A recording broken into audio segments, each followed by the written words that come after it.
KSR High-Tech Senior Secondary School, Virudhachalam. ஃபஸ்ட்டாக வந்து நான் அவ்வளோ தப்பு பண்ணல, அந்த தப்புலாம் எழுதுறேன். இது வந்து கெமிஸ்ட்ரிக்கு. ஒவ்வொரு பேஜாக எக்ஸ்பிளைன் பண்ணுவோம், ஒரு ஐடியா வரும் பார்க்குறவங்க எரர் நோட் எப்படி எடுக்கணும்.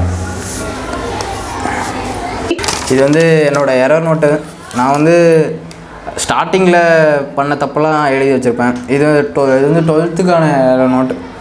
இதில் நான் வந்து நிறைய தப்பு பண்ணியிருக்கேன். அதில் சம்டைம்ஸ் கேட்ட கொஷின்ஸு சில கொஷின்ஸ்லாம் தப்பு பண்ணியிருப்பேன். அதெல்லாம் வந்து ஃபிசிக்ஸில் இந்த கிராஃப் கொஷின்ஸ் தப்பு பண்ணியிருக்கேன். இது வந்து கிராண்ட் டெஸ்ட்டில் பண்ண தப்பு. மோஸ்ட்டாக நான் வந்து குமுலேட்டிவ் நிறைய வைப்பாங்க, அதை குமுலேட்டிவில் பண்ண தப்பு நிறைய எழுதி வச்சுருப்பேன். வீக்கெண்டில் வந்து இது வந்து என்னோடய ஷார்ட் நோட்ஸ். நான் வந்து இது நோட்ஸ்லேருந்து எதெல்லாம் இம்பார்ட்டன்ட்னு எனக்கு போட்டு KSR High-Tech Senior Secondary School, Virudhachalam. Youth பேப்பரின் இனிய வணக்கம். யூத் பேப்பர் நண்பர்களுக்கு வணக்கம். என்னோடய பேர் வந்து ரஜனீஷ். நான் நீட் 2024 720 out of 720 எடுத்திருக்கேன். ஆல் இண்டியா ரேங்க் 1 எடுத்திருக்கேன். என்னோடய அப்பா பேர் வந்து பிரபாகரன். அவர் வந்து சதர்ன் ரயில்வேஸில் ஒர்க் பண்ணிகிட்ருக்காரு, சீனியர் செக்ஷன் இன்ஜினியராக இருக்கார். எங்கள் அம்மா பேர் வந்து விமலா தேவி. அவங்க வந்து அசோசியேட் ப்ரொஃபஸராக இருக்காங்க. நான் ஃபிசிக்ஸ்க்கு வந்து இந்த மாதிரி ஃபார்முலா ஷீட்டு அது ஷார்ட் நோட்ஸ் எழுதி வச்சுப்பேன். இங்கே வந்து எதெல்லாம் இம்பார்ட்டன்ட்னு எனக்கு பிடிச்சோ நான் அந்த கொஷின்ஸ் போட்டு தெரிஞ்சுக்கிறதெல்லாம் நான் வந்து எழுதினேன். நான் அதை வந்து மோஸ்ட்டாக வந்து அந்த அந்த அந்த லெசன் படிக்கும்போதே எழுதுறது நான் பெட்டர். நான் வந்து லாஸ்ட்டாக தான் எழுதினேன் சில லெசன்ஸ்க்கெலாம். அந்த லெசன் நீங்கள் வந்து அந்த நடத்தும் போதே அந்த இதுக்கு எழுதுறது பெட்டர் நான் சொல்கிறது. நான் வந்து எல்லா லெசனுக்கும் இந்த மாதிரி எழுதி வச்சுருப்பேன். எதெல்லாம் எனக்கு இம்பார்ட்டன்ட் பிடிச்சோ அதை நான் இப்படி எழுதி வச்சுருந்தேன். அவ்வளோ. இது வந்து என்னோடய எரர் நோட்டு. நான் வந்து ஸ்டார்டிங்கில் பண்ண தப்பெல்லாம் எழுதி வச்சுருப்பேன். இது வந்து 12th எரர் நோட்டு. இதில் நான் வந்து நிறைய தப்பு பண்ணியிருக்கேன். அதில் சம்டைம்ஸ் கேட்ட கொஷின்ஸு சில கொஷின்ஸ்லாம் தப்பு பண்ணியிருப்பேன். அதெல்லாம் வந்து நான் வந்து தேவையில்லை, இந்த கொஷின்ஸ்லாம் கேட்க மாட்டாங்க அப்படின்னு மோஸ்ட்டாக ஸ்கிப் பண்ண கொஷின்ஸ் தான். அதெல்லாம் அதை கேட்க மாட்டாங்கன்னு நினைப்பேன். கரெக்டாக அதை கேட்டுருவாங்க.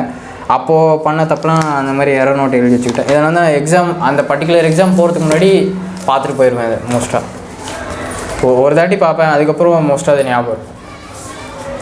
நோட் மேக்கிங் நோட் மேக்கிங் இப்போ எரர் நோட் அது. ஆமாம் சார். அப்படியே எல்லாம் ஸ்டூடெண்ட்ஸுக்கு ஒரு ஐடியா பார்க்குறாங்க. ஒவ்வொரு பேஜஸ்மா எக்ஸ்பிளைன் பண்ணுங்க. இது என்ன இதுக்கு பயாலஜியா என்ன? இது வந்து ஃபுல்லாக ஃபிசிக்ஸ். இது ஃபிசிக்ஸில் இந்த கிராஃப் கொஷின்ஸ் தப்பு பண்ணியிருக்கேன். இது வந்து கிராண்ட் டெஸ்ட்டில் பண்ண தப்பு. மோஸ்ட்டாக நான் வந்து குமுலேட்டிவ் நிறைய வைப்பாங்க, அதை குமுலேட்டிவில் பண்ண தப்பு நிறைய எழுதி வச்சுருப்பேன். வீக்கெண்டில் வந்து மோஸ்ட்டாக வந்து நான் அவ்வளோ தப்பு பண்ணல, அந்த தப்புலாம் எழுதுறேன். இது வந்து கெமிஸ்ட்ரிக்கு. ஒவ்வொரு பேஜாக எக்ஸ்பிளைன் பண்ணுவோம், ஒரு ஐடியா வரும் பார்க்குறவங்க எரர் நோட் எப்படி எடுக்கணும். நான் வந்து இந்த மாதிரி எடுத்திருக்கேன். உங்களுக்கு எது கம்ஃபர்டபுளாக இருக்கோ அந்த இதை எடுங்க. கெமிஸ்ட்ரியில் வந்து நான் பண்ண தப்பு மோஸ்ட்டாக வந்து தியரியில் தான் நிறைய தப்பு பண்ணியிருப்பேன். ஒரு சில கொஷின்ஸு சம்டைம்ஸ் சம்ஸு சில கொஷின்ஸ் தப்பு பண்ணியிருப்பேன். அவ்வளோ.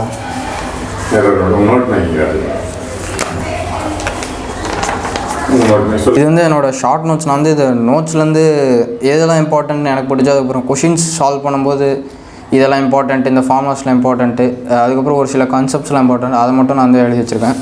இது 11th. அதுக்கப்புறம் இது வந்து 12th.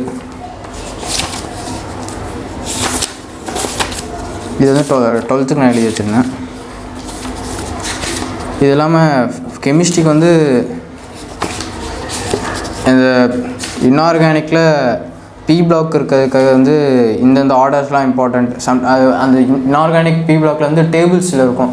அந்த டேபிள்ஸ் வந்து இந்த increasing order, decreasing order, atomic size, boiling point, melting point, electron can enthalpy, இந்த ஆர்டர்ஸ்லாம் வந்து மோஸ்ட்டாக கேட்பாங்க இன்ஆர்கானிக்கில்.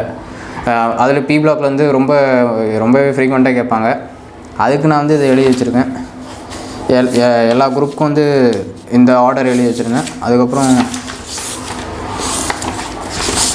இது வந்து நான் வந்து எல்லா லெசன்லேருந்து என்சிஆர்டியில் எனக்கு இம்பார்ட்டன்ட்னு பட்டது. அதுக்கப்புறம் இந்த ஒரு டைப் ஒரு கான்செப்ட் அதுக்கான ஈக்குவேஷன்ஸு, நேம்டு ரியாக்ஷன்ஸ், அந்த ரியாக்ஷன்ஸ்னால் நான் வந்து 11th 12th வரைக்கும் எல்லாத்துக்கும் இந்த எழுதி வச்சுருந்தேன். இதெல்லாம் வந்து நீட் முன்னாடி ஒரு தாட்டி இதெல்லாம் படிச்சுட்டு போனால் ஹெல்ப்ஃபுல்லாக இருக்கும், அதுக்காக தான் எழுதி வச்சுருக்கேன். உங்களுக்கு வேணும்னா உங்களுக்கு எது கம்ஃபர்டபுளாக இருக்கோ நீங்கள் அதை பண்ணலாம். அவ்வளோ. பயாலஜி எனக்கு வந்து ஸ்டார்டிங்கில் ரொம்ப டஃப்பாக இருந்துச்சு. ஏன்னா வந்து நான் வந்து அவ்வளோவா வந்து பயாலஜி வந்து ரொம்ப இனிஷியல் டேஸில் கான்சன்ட்ரேட் ரொம்ப பண்ணல. அது வந்து பேக் ஃபயர் தான் ஆச்சு கடைசியில். ரொம்ப வந்து ரொம்ப கம்மி மார்க் வந்துச்சு சம்டைம்ஸு. இதுக்கு நான் வந்து எப்படி ரெக்டிஃபை பண்ணேன்னா, இதுக்கு நான் வந்து என்சிஆர்டி வந்து திருப்பி படித்தேன். அதில் சில கன்செப்ட்ஸ் இருக்கும். ஜுவாலஜி பொறுத்த வரைக்கும் சிலதெல்லாம் கன்செப்சுவல் இருக்கும், சிலதெல்லாம் பியூர் மக்கு இருக்கும். பாட்னியும் அதே தான். சிலதெல்லாம் வந்து ஒன்லி கன்செப்சுவல் மட்டும்தான் இருக்கும், கன்செப்ட்ஸ் மட்டும்தான், அது வேறு எதுவுமே இருக்காது. மாலிகுலர் பேசிஸ் அந்த லெசன்ஸு. பயாலஜி ஃபஸ்ட்டு வந்து என்சிஆர்டி வந்து தரவாக படிச்சிருங்க. பாட்னி பொறுத்த வரைக்கும் ஒரு சில லெசன்ஸ்க்கெலாம் கன்செப்ட் தேவைப்படும், அதுக்கு மட்டும் நோட்ஸ் வேணும்னா படிங்க. மோஸ்ட்டாக வந்து என்சிஆர்டி தான். அதில் பயாலஜி பொறுத்த வரைக்கும் கம்ப்ளீட் மெமரி, ஃபுல்லாகவே மெமரி தான். ஒரு லைன் கூட விடக்கூடாது. ஈச் அண்ட் எவ்ரி டயக்ராமும் இந்த நம்ம வந்து அண்டர்லைன் பண்ணி திருப்பி படிச்சுட்டே இருக்கணும். நம்ம இந்த டயக்ராம் கேட்பாங்களா, இந்த டயக்ராம்லாம் கேட்க மாட்டாங்கன்னு நினைப்போம், கடைசியில் அந்த டயக்ராம் தான் கேட்பாங்க. அந்த மாதிரி நிறையவே பயாலஜி வந்து இருக்குது டயக்ராம்ஸு. நான் மோஸ்ட்டாக வந்து நிறைய அண்டர்லைன் பண்ணி படிப்பேன், திருப்பி படிச்சுட்டே இருப்பேன். பயாலஜி பொறுத்த வரைக்கும் நாளைக்கு டெஸ்ட் இருக்குன்னா நைட்டு ஒரு தாட்டி என்சிஆர்டி படிப்பேன். அதுக்கப்புறம் கொஞ்ச நேரம் கழிச்சு கொஞ்சமாக கொஷின் சால்வ் பண்ணுவேன்.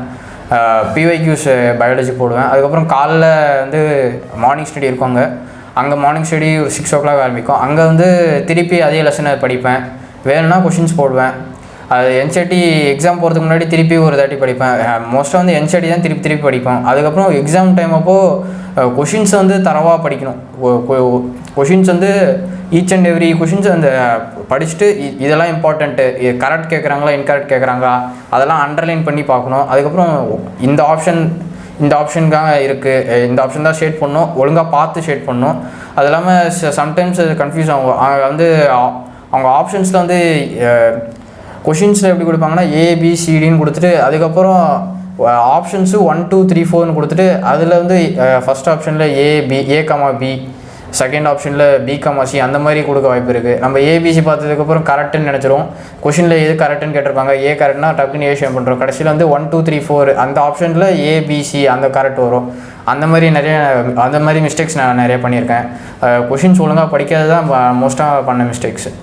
ஆரம்பத்தில் பயாலஜி பயந்துருங்க, ஸ்டெப் பை ஸ்டெப்பாக வந்து பிகினிங் என்ன தப்பு பண்ணுறீங்க, பயத்தில் நிறைய தப்பு பண்ணுங்க. ஃபஸ்ட்டு எனக்கு பயாலஜியில் வந்து கன்செப்ட் சுத்தமாக தெரியாதுன்னு தான் நினைக்கிறேன். ஏன்னா வந்து KSR hi-tech senior secondary school Virudhachalam.